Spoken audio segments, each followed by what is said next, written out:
My pleasant greetings to one and all present here. The topic for today is on the anatomical variations of canine in the parasymphysis fracture. The maxillofacial fracture is the most frequent position in the human body that are prone to the fractures. The mandible, being mobile and the hardest bone of the facial skeletal, is of varying degree of physical function and cosmetic disfigurement. The mandibular fracture occupied the second most incidence of facial fracture with an incidence of 38%. The fracture of the mandible is usually influenced by the factors such as direction, severity, and impact of the force, and also the presence of soft tissue bulk, occlusal loading, and pattern of bone density and the anatomical structures that weaken the teeth. Another most important etiological factors is the status of teeth, occlusion, and the missing and the crowding and the root forms of the teeth that predispose the condition, and also an important factor for the displacement of the fragment of the bone during fracture. The most common fracture is the angle of mandible, and the second most common position is the parasymphysis region, which accounts for 16%. The presence and the state of eruption of the canine also contribute to the weakness of the parasymphysis fracture. The canine being the most longest teeth and the most common teeth to be impacted or may influence the fracture in the parasymphysis region. It may be outstanding in the arch, rotated, and the long roots may influence the fracture.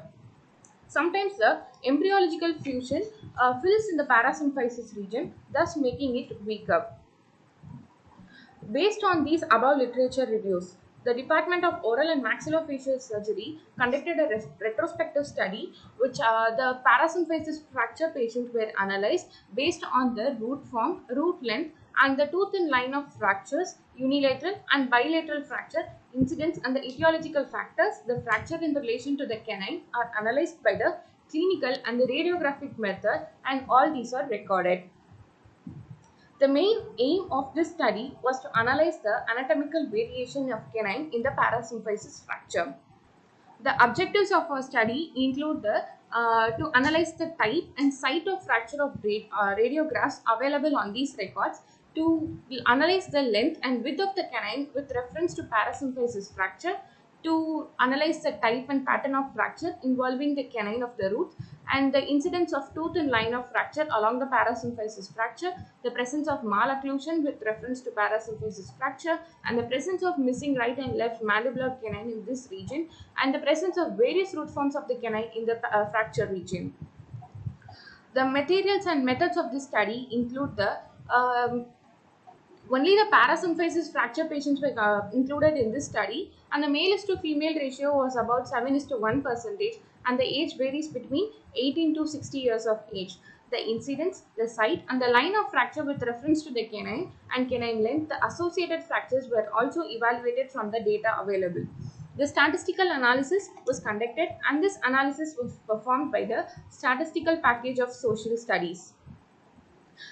This data reveals a mode of injury where RTA with a maximum number of percentage of 64.1 percentage, cell fall of 25.2 percentage, and an assault of 10.7 percentage. And the fracture line that was seen between the central and the lateral incisors was about 28.2 percentage, between canine and the premolar was about 24.3 percentage, and between lateral incisors and canine was about 47.6 percentage, and accounts the maximum. And the site of fracture, where the maximum number of fracture on the mandibular canine was seen in the mesial aspect of the canine, and unilateral fracture was a maximum of 96.1 percentage, and bilateral fracture of 3.9 percentage. The associated fractures with the parasymphysis fractures was evaluated from the data available and accounted. The results we obtained from our study was the male patients were reported more in number compared to the female patient. The RTA is considered to be the most common etiological fracture, and the unilateral fracture is most common than the bilateral fracture in incidence of parasymphysis fracture. The length of the canine is almost straight, and hence it does not influence in the parasymphysis fracture. The size of the canine is about 17 to 18 mm, hence it does not influence in the parasymphysis fracture.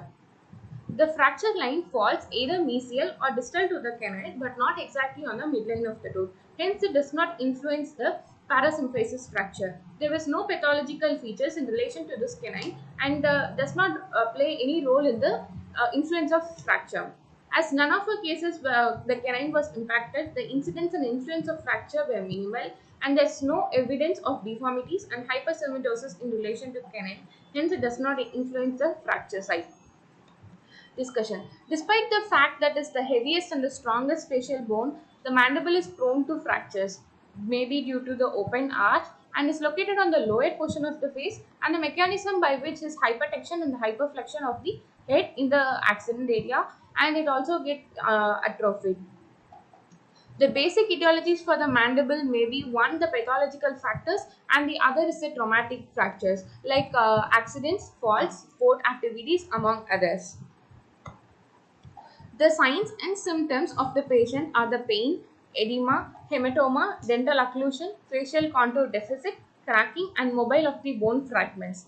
The main radiological findings were done using OPG and anteroposterior view on the occlusal view. The fracture occurred either mesial or distal aspect of the tooth, but not over the tooth. The root of canine root was approximately 15 to 16 mm in length, and there was no pathology related to the root. All root were studied straight. And we did not encounter any impacted tooth in the parasymphysis region. There are two schools of thought regarding the management of the impacted teeth along the line of fracture. If the impacted teeth are left on the line of fracture, it may lead to the infection, hence it must be removed. And if the long-term effect of the mobility is almost 2%, and they were analyzed after the removal of the arch bar. The few patients were non-vital tooth, and the complaint of sensitivity in relation to canine and the lateral incisors. Root resorption was not reported in our studies, and the immediate post-operative period, the patient suffered pain, edema, and difficulty in chewing. Therefore, they usually try to mitigate against the discomfort by resisting the mandibular movement. The wound healing was satisfactory to all patients who have undergone surgery.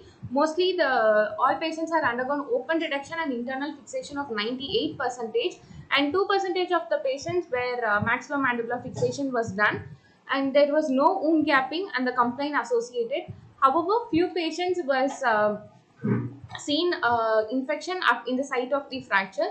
Other neurological factors such as neurological complications and bind efficacy and TMJ complications were not reported in our study based on the data available. So to conclude the study, most of the relating factors of the canine with relation to malocclusion, deformities, root resorption, impacted or partially erupted were found very minimal from this available data. Hence, we could neither come to a conclusion. So anyway, increased number of samples and prospective analysis of the influence of canine during the preliminary management of fracture will give a definitive idea on the anatomical variation and influence contributing to the fracture in the parasymphysis region. So these were the references taken, and thank you.